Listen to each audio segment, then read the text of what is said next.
बच्चा लोग, welcome to my YouTube channel Bappa physics. आपको हमारे चैनल पर आपके सिलेबस के अकॉर्डिंग सब कुछ मिल जाएगा। आपको करना है छोटा सा काम कि हमारे इस चैनल को सब्सक्राइब करना है, आपको वीडियो को ज़्यादा से ज़्यादा शेयर करना है। आज हम आपको एक बहुत ही महत्वपूर्ण टॉपिक वेक्टर पढ़ाएंगे। वेक्टर की बेसिक जानकारी से लेकर के और ग्रेजुएशन पीजी जहाँ तक आपके यूज करना है उसको आपको बताएंगे। वेक्टर एक बहुत महत्वपूर्ण टॉपिक है। मैथ्स, फिजिक्स, केमिस्ट्री कहीं ना कहीं आपको वेक्टर का यूज करना पड़ता है। तो वेक्टर की जब तक बेसिक जानकारी आपको नहीं होगी, वेक्टर आप यूज नहीं कर पाओगे। तो सबसे पहले हम लोग बिल्कुल बेसिक यानी जीरो से लेकर के स्टार्ट करेंगे कि आखिर तो इसका जो टॉपिक जो स्टार्ट किया जाता है वेक्टर, वो वेक्टर अलजेब्रा के अंतर्गत ही सब कुछ आता है। तो आपको वेक्टर अलजेब्रा लेकर के चलना है। तो हमारा जो टॉपिक है या ये कह लीजिए आपकी यूनिट है वो वेक्टर अलजेब्रा है। अब वेक्टर अलजेब्रा में सबसे पहले आपका आता है वेक्टर। हम आपको बताते चलते हैं, समझाते चलते हैं। वेक्टर और स्केलर दो चीजें हैं आपके पास, स्केलर है और वेक्टर है। क्या इन दोनों में क्या अंतर है? पहली बात तो हिंदी जान लीजिए, एक को सदिश कहा जाता है, एक को अदिश कहा जाता है। बस यहीं से आपकी सारी जानकारी आपके दिमाग में आ जानी चाहिए। अगर इसकी हिंदी आपको पता है तो आप इसकी इंग्लिश को आराम से इसकी डेफिनेशन कर सकते हो। सदिश यानी कि जिसमें दिशा का हो हमको नॉलेज, यानी डायरेक्शन हमको दी गई हो। अदिश यानी जिसमें डायरेक्शन ना दी गई हो, हमको सिर्फ और सिर्फ मैग्नीट्यूड दिया गया हो, सिर्फ और सिर्फ मैग्नीट्यूड हो हमारे पास, नो डायरेक्शन। अभी समझाते भी हैं आपको। और इसमें आपका जो है वो मैग्नीट्यूड के साथ साथ मैग्नीट्यूड भी दिया हो और आपको डायरेक्शन भी दी हो साथ साथ। अब ये वास्तव में मैग्नीट्यूड हो सकता है कि किसी को मैग्नीट्यूड ही न समझ में आता हो कि आखिर ये मैग्नीट्यूड क्या होता है। पता नहीं क्या ये लोग बताया करते हैं मैग्नीट्यूड हिंदी में परिमाण हो सकता है, परिमाण भी न समझ में आ रहा हो। तो चलिए एक छोटा सा एग्जाम्पल लेते हैं। एग्जाम्पल ये कि राम फादर जो है वो 40 किलोमीटर पर आवर की स्पीड से जा रहे हैं, कहीं पर जा रहे हैं, ठीक है, वो जाओ ट्रेवल कर रहे हैं, ट्रेवल 40 किलोमीटर पर आवर की स्पीड से ट्रेवल कर रहे हैं। चलिए ठीक है, जा रहे हैं, कहाँ जा रहे हैं, किससे मिलने जा रहे हैं, हमको उससे कोई लेना देना नहीं है। ये हमारा मैग्नीट्यूड है। कहता है ये जो 40 किलोमीटर पर आवर है आपका, यही है मैग्नीट्यूड। इसमें आ जाएंगे इसी को कि राम के फादर 40 किलोमीटर की स्पीड से, 40 किलोमीटर पर आवर की स्पीड से ईस्ट की ओर जा रहे हैं, लखनऊ की ओर जा रहे हैं, ठीक है, एमपी की ओर जा रहे हैं, सागर की ओर जा रहे हैं, कहीं पर जा रहे हैं। डायरेक्शन हमने दे दी उनको। अगर हमने डायरेक्शन दे दी तो ये फिर स्पीड नहीं रह जाएगी, स्पीड और प्लस ये मिलकर के वेलोसिटी हो जाएगी, और यही आपका जो हो जाएगा वो वेक्टर क्वांटिटी हो जाएगी। यानी वेक्टर में हमको मैग्नीट्यूड के साथ साथ डायरेक्शन बतानी होती है, और स्केलर में हमको सिर्फ और सिर्फ उसका मैग्नीट्यूड से हमको मतलब है, डायरेक्शन से हमारा कोई लेना देना नहीं। तो बेसिक जानकारी आपको यही होनी चाहिए कि जो पर्टिकुलर क्वांटिटी की बात हम करते हैं वो क्वांटिटी हमारा मैग्नीट्यूड हो जाएगा, और अगर क्वांटिटी के साथ साथ हम उसको डायरेक्शन भी दे दें कहीं पर तो वो हमारा, इसीलिए जैसे आप कहते हो मास है, तो मास है तो स्केलर क्वांटिटी है मास आपकी जो है वो, ठीक है। इसको आप डायरेक्शन की बात तो हम यहां पर करेंगे नहीं, ठीक है। लेकिन अगर हम यहां पर वेलोसिटी है, एक्सीलरेशन है, और हाँ एक चीज और बेसिक, डिस्टेंस और डिस्प्लेसमेंट, आपके हिसाब से तो दोनों एक ही चीज होंगी, लेकिन यहां पर डिस्टेंस हमारी जो है वो पर्टिकुलर मैग्नीट्यूड को ही सिर्फ शो करती है। डिस्टेंस 500 किलोमीटर डिस्टेंस है, लेकिन डिस्प्लेसमेंट क्या होगा, विस्थापन की बात अगर करेंगे तो उस जगह से दूसरी जगह पर ले जाना, उसको डिस्प्लेस कर देना, उसकी ओरिजिनल पोजीशन से डिस्प्लेस कर देना किसी डायरेक्शन में, किसी न किसी डायरेक्शन में डिस्प्लेसमेंट जरूर करोगे। ये मार्कर है हमारा, तो हम या तो इसको इधर ले डिस्प्लेस करके ले जाएंगे, या ऊपर ले जाएंगे, या इधर ले जाएंगे, या इधर ले जाएंगे, तो वो विस्थापन हो जाएगा, डिस्प्लेसमेंट। तो ये आपका जो है वो वेक्टर क्वांटिटी हो जाएगी। तो वेक्टर और स्केलर में आपको डिफरेंस पता होना चाहिए, तभी आप वेक्टर अलजेब्रा को समझ पाओगे, अन्यथा की स्थिति में वेक्टर अलजेब्रा को नहीं समझ पाओगे। तो बेसिक डिफरेंस आपका ये। अब आ जाते हैं मान डिनोशन कैसे हम करते हैं, क्योंकि स्केलर को हमको डिनोट करने की यहाँ इसका कोई वो सिंबल नहीं दिया गया है, लेकिन वेक्टर ही हमको पढ़ना है, तो वेक्टर का एक डिनोशन भी होता है, यानी इसको डिनोट भी करते हैं और एरो के द्वारा ही डिनोट करते हैं ज्यादातर हम, क्योंकि डायरेक्शन होती है ना, तो या तो आप एरो बना दीजिए, या बेसिक उसमें तो एरो होता है, लेकिन अब आप यहाँ पर चाहें तो अगर ग्रेजुएशन लेवल पर आप आ जाए तो एक लाइन भी खींच सकते हैं, उसको भी वेक्टर ही माना जाता है। एरो नहीं भी बनाएंगे, सिर्फ एक लाइन खींची हुई होगी, इसका मतलब हम वेक्टर ही उसको लिख रहे हैं।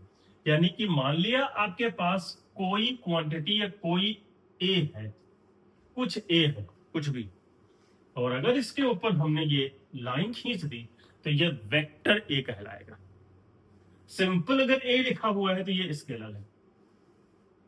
हाँ, किसी किसी बुक में आपको ये भी नहीं होगा, डार्क से लिखा हुआ मिलेगा, ये काफी डार्क होगा, और जो स्केलर होगा वो डार्क नहीं होगा, फिर छोटा उसमें लिखा होगा।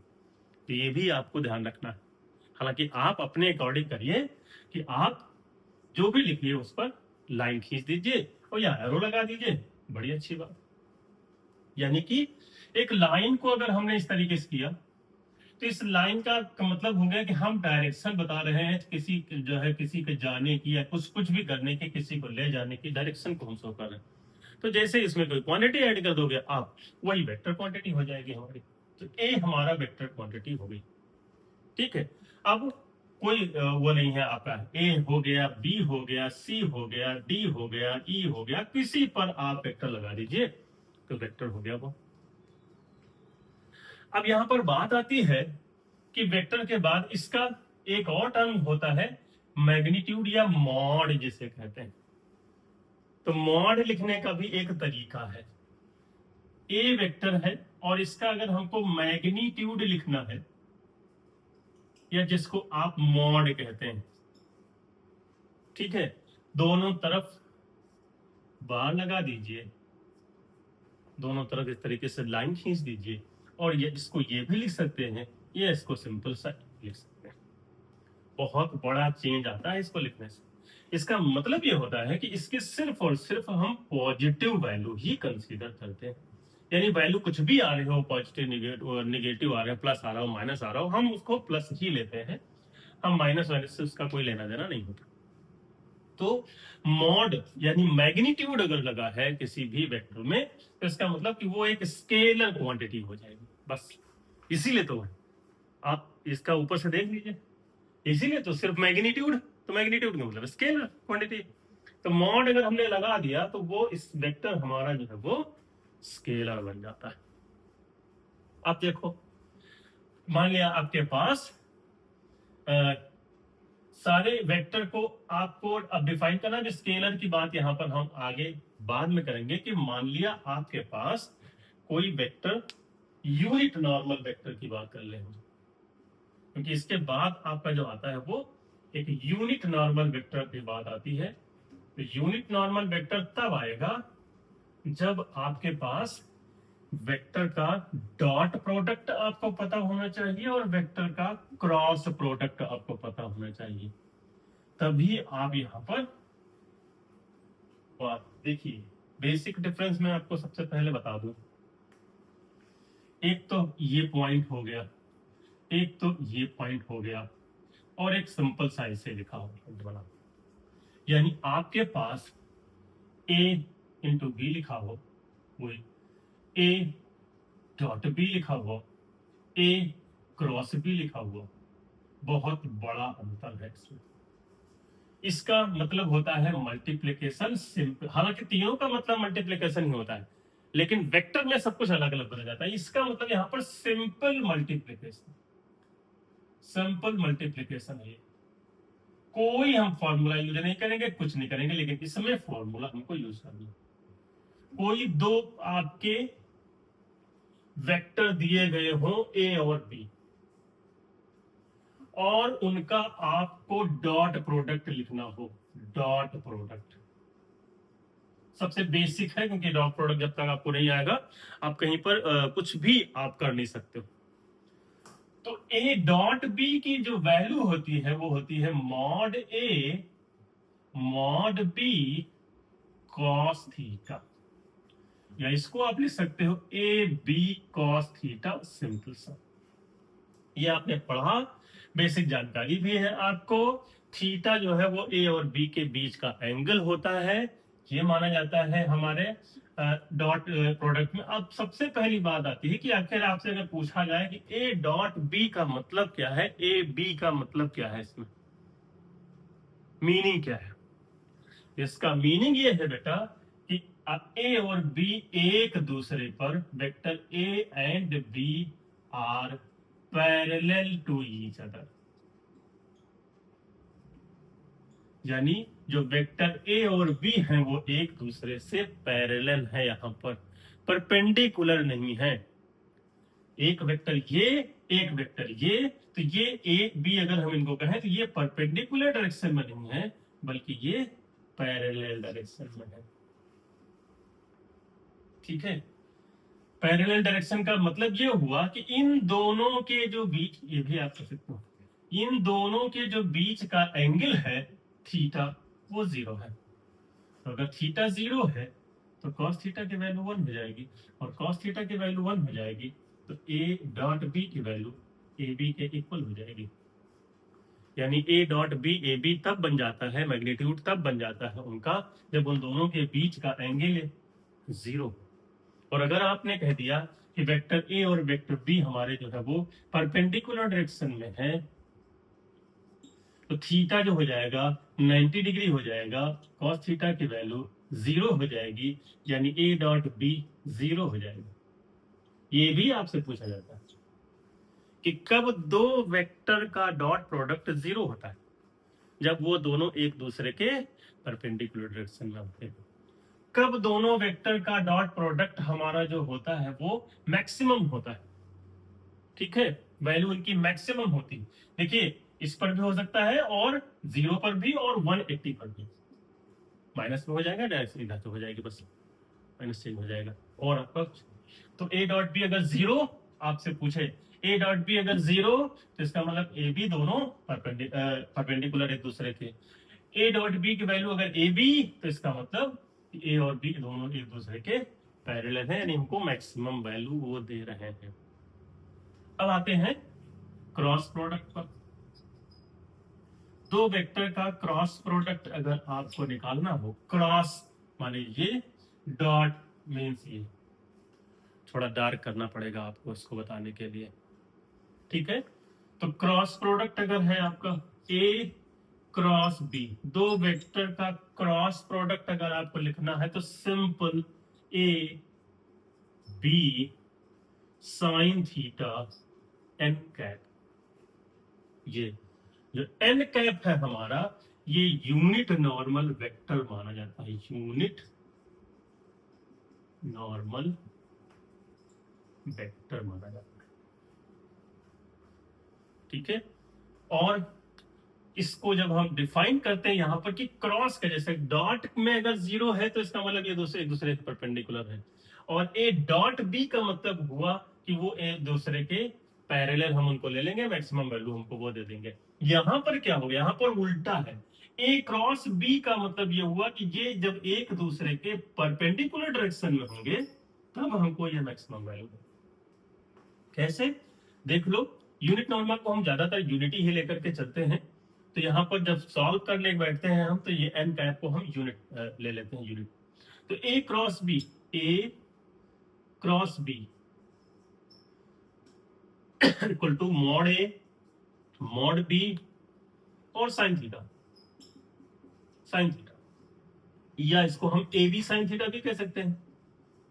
तो अगर आपका थीटा 90 डिग्री हो तो साइन थीटा की वैल्यू 1 हो जाएगी, इसलिए ए क्रॉस बी की जो वैल्यू हो जाएगी वो ए बी। अब यहां अगर ये एक दूसरे के पहले आपसे पूछेगा कि ए क्रॉस बी की वैल्यू 0 कब होगी, तो 0 तब होगी जब ए और बी दोनों एक दूसरे के पैरेलल डायरेक्शन में होंगे, परपेंडिकुलर नहीं होंगे, तब ये एक दूसरे के ए क्रॉस बी की वैल्यू जो होगी हमारी वो 0 हो जाएगी। अब यहां पर unit normal vector N cap, ठीक है, unit normal vector N cap की वैल्यू जो भी आप लेते हो यहां से ही निकाल सकते हैं आप। जैसे मान लिया यहां हमने कहा कि यहां हम इसको मान लिया वो नहीं करते, अभी हम इसको 1 नहीं करते, तो ये एन कैप आ जाता, साइन थीटा 1 हो जाता, तो ए बी, इसको आप मॉड ए मॉड बी और एन कैप कह सकते थे। तो इसका मतलब एन कैप की वैल्यू हमारी हो जाती ए क्रॉस बी का वेक्टर, सॉरी वेक्टर दोनों का, और अपॉन मॉड ए या मॉड बी, ये कह सकते हैं। या सिंपल एक का अगर हमको डिफाइन करना हो, मान लिया हमने कहा हमारे पास ए कैप का यूनिट नॉर्मल वेक्टर हमको करना है, तो वेक्टर अपॉन मॉड ए, या सिंपल सा ए।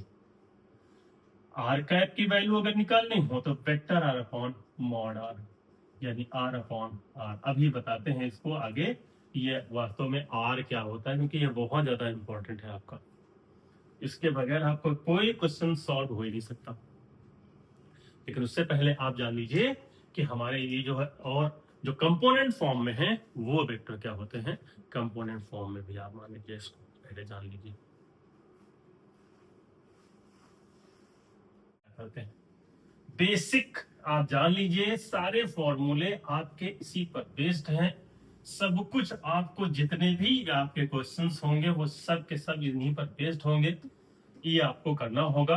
कोप्लेनर क्या होता है, कोलिनियर क्या होता है, वो तो सब एक एक लाइन की डेफिनेशंस है, उनको आपको बताना होता है। यहाँ पर प्रूव करने के लिए जो आपके यहाँ क्वेश्चंस कुछ आए हैं उनका एग्जांपल भी हम करवा देंगे आपको। ग्रेडियंट डाइवर्जेंस कर्ल क्या होता है वो बहुत भी महत्वपूर्ण है आपका डिफरेंशिएशन जो वेक्टर का है। तो सबसे पहले तो आप ये यहाँ पर अब हम लोग जान लेते हैं कि हमारे कंपोनेंट फॉर्म में अगर हमको लिखना हो, कंपोनेंट फॉर्म, इन कंपोनेंट फॉर्म, तो हम कैसे करते हैं, ठीक है। तो मान लिया इसके लिए हमको 3 डायमेंशन लेना होता है। 3 डायमेंशन हमने कोई सिस्टम ले लिया, ये कोई हमारे पास सिस्टम है 3 डायमेंशन, ये एक्स एक्सिस है, ये वाई एक्सिस है, ये जेड एक्सिस है, और किसी पॉइंट को अगर हमको डिफाइन करना हो यहाँ पर, तो पॉइंट को डिफाइन करने के लिए आपके पास इसके कोऑर्डिनेट भी आपको पता होंगे, पी एक्स वाई जेड हो जाएगा, एक्स वाई जेड हो जाएगा, ठीक है, ये y हो जाएगा, ये x हो जाएगा, ये z हो जाएगा। आप इसको पॉइंट के फॉर्म में, कंपोनेंट के फॉर्म में बेटा अगर हम देखें तो ये x एक्सिस को हम i कैप से लिखते हैं, y एक्सिस को हम j कैप से लिखते हैं, वही यूनिट नॉर्मल वेक्टर जिसको आप कहते हो, और z को हम k कैप से लिखते हैं। बस इतना आपको अगर i कैप कहीं लिखा हुआ मिल जाए तो इसका मतलब आप x एक्सिस की बात कर रहे हैं। अगर आपको जे कैप कहीं पर लिखा हुआ मिल जाए तो इसका मतलब हम वाई एक्सिस की बात कर रहे हैं, और अगर आपको के कैप लिखा हुआ मिल जाए कहीं पर तो इसका मतलब हम जेड एक्सिस की बात कर रहे हैं, और तीनों मिला देंगे तो एक्स वाई जेड एक्सिस हो जाएंगे। यानी अगर कंपोनेंट्स के फॉर्म में हमको लिखना हो, अब आ जाते हैं कंपोनेंट के फॉर्म में, ये यूनिट वेक्टर ही हमको कहलाते हैं, इनको यूनिट वेक्टर कहा जाता है। ये सबके सब आपके जो होते हैं वो यूनिट वेक्टर कहलाते हैं। तो अगर मान लिया किसी अब वेक्टर को, अगर मान लिया हमको ए को कंपोनेंट के फॉर्म में लिखना है इसके, तो हम लिखते हैं ए एक्स आई, ए वाई जे और प्लस ए जेड के। बी को लिखना हो किसी भी वेक्टर को अगर कंपोनेंट फॉर्म में हमको लिखना है तो हम कुछ उसको इसी तरीके से लिखते हैं, चाहे जो आपको लिखना हो, बी एक्स आई, बी वाई जे और बी जेड के, ठीक है। और अब आता है यहां पर एक पोजीशन वेक्टर जो कि बहुत ज्यादा इंपॉर्टेंट है, कहीं ना कहीं आपको इसकी जरूरत जरूर पड़ती है। पोजीशन वेक्टर यानी आर, किसी पार्टिकल की पोजीशन को अगर आपको डिस्क्राइब करना है तो 3 डायमेंशन में पोजीशन वेक्टर आर से हम इसको लिखते हैं, और इसकी जो वैल्यू होती है वो एक्स आई प्लस वाई जे और प्लस जेड की होती है।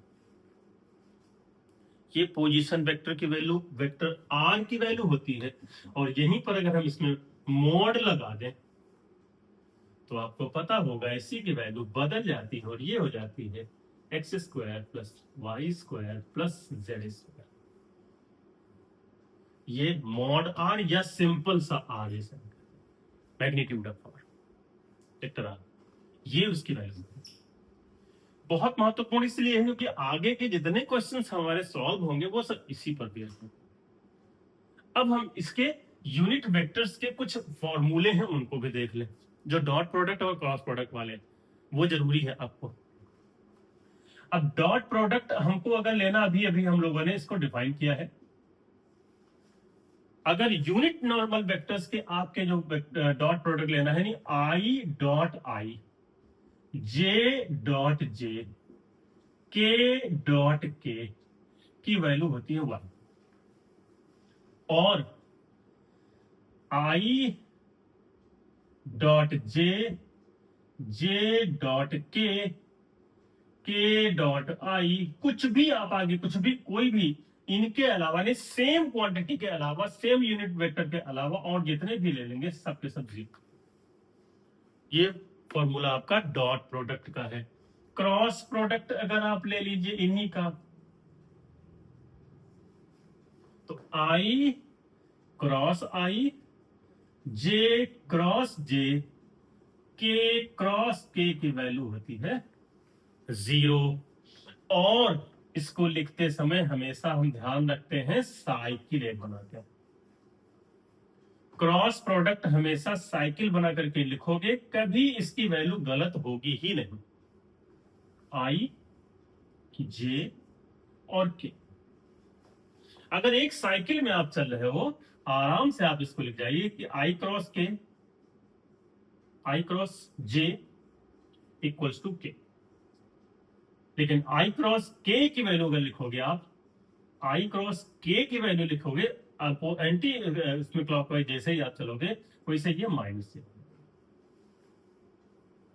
जे क्रॉस के, जे क्रॉस के की वैल्यू लिखोगे आप आई हो जाएगा, लेकिन के क्रॉस जे की वैल्यू आप लिखोगे जैसे ही के क्रॉस जे की वैल्यू यानी इधर चलेंगे वैसे ये माइनस आई हो जाएगा, माइनस आई हो जाएगा।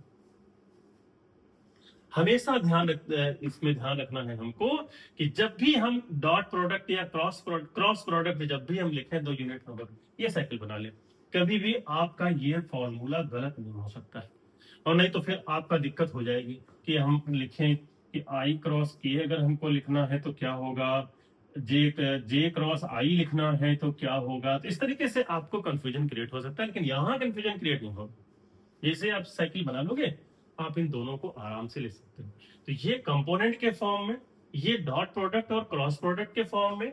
अब आपके पास कोई भी न्यूमेरिकल दिया गया हो इसका, कि वो कहते कि हमारे पास एक वेक्टर दिया है, कि हमारे पास एक वेक्टर दिया है, ए की वैल्यू दी गई है, ए की वैल्यू दी गई है 2xi और प्लस 4yj और प्लस 3z, या ना दिया गया हो, ये xy ना दिया गया हो, ऐसे बी दिया है 4i माइनस 3j और प्लस 5k, और आपसे कहे कि a डॉट बी की वैल्यू आप निकालिए। a डॉट बी की वैल्यू निकालिए, तो यहाँ फॉर्मूला आपको नहीं लगाना, अलग फॉर्मूला जब लगाना होगा तो वो आपका एंगल निकालने के लिए लगाना होगा। तो आप सिंपल सा लिख लीजिए 2i plus 4j plus 3k और डॉट लगा दीजिए बीच में, 4i minus 3j plus 5k लिख दीजिए। i डॉट i 2 4 8 और प्लस 4 माइनस हो जाएगा 4 3 12, j डॉट j का 12 और प्लस 3 5 15 के, यानी 12 15 8 23 23 में से 12 11। ये आंसर आ जाएगा। बस आपको कुछ नहीं करना, सिर्फ और सिर्फ आई डॉट आई लेना, जे डॉट जे लेना, के डॉट के लेना, और सब वैल्यू 0 हो जाएगी, क्योंकि इसी तरीके से क्रॉस प्रोडक्ट अगर आपको निकालना हो तो क्या करेंगे? क्रॉस प्रोडक्ट निकालने के लिए तो आपको एक डिटर्मिनेंट फॉर्म यूज करनी होती, डिटर्मिनेंट फॉर्म यूज करनी होती। इसी को क्रॉस निकालना हो, इसी का क्रॉस निकालना हो, तो क्रॉस के लिए क्या करोगे? आई जे के, जो भी आई का कंपोनेंट है, जो भी कोफिशिएंट है, सॉरी, वो लिख लीजिए। ये 4 हो गया, -3 हो गया, 5 हो गया। इसको ओपन करना आना चाहिए आपको, क्योंकि बेसिक जब तक इसमें ओपन नहीं कर पाओगे, आई के साथ ओपन करना बता दे रहे हैं। जब आई हम लेते हैं, ये रो और ये कॉलम दोनों खत्म हो जाते, मतलब ले लेते हैं इसमें कंसीडरेशन में, ब्रैकेट में आपका इसका मल्टीप्लीकेशन माइनस इसका मल्टीप्लीकेशन और माइनस का जे। जब जे लेंगे तो रो और कॉलम वो दोनों कंसीडर उसमें नहीं लेंगे, तो इसका मल्टीप्लीकेशन माइनस इसका मल्टीप्लीकेशन और प्लस का के वाला जब लेंगे तो ये खत्म हो जाएगा, इसका मल्टीप्लीकेशन और माइनस का इसका मल्टीप्लीकेशन। बस यही आंसर आपका हो जाएगा, जो भी आएगा। 29i माइनस प्लस 2j और -22k, ये क्रॉस प्रोडक्ट की वैल्यू आ गई। तो इस तरीके से आपके दो वेक्टर अगर आपके पास यहाँ पर दिए गए हो तो उनका डॉट और क्रॉस प्रोडक्ट हम कैसे निकालते हैं, ये इसकी बेसिक जानकारी। पोजीशन वेक्टर आपका क्या होता है वो हमने आपको बता दिया। अब यहाँ पर कुछ बेसिक जो क्वेश्चन आपसे पूछे जाते हैं उनको हम लेकर के चलते हैं, एडिशन और सब्ट्रैक्शन वाले।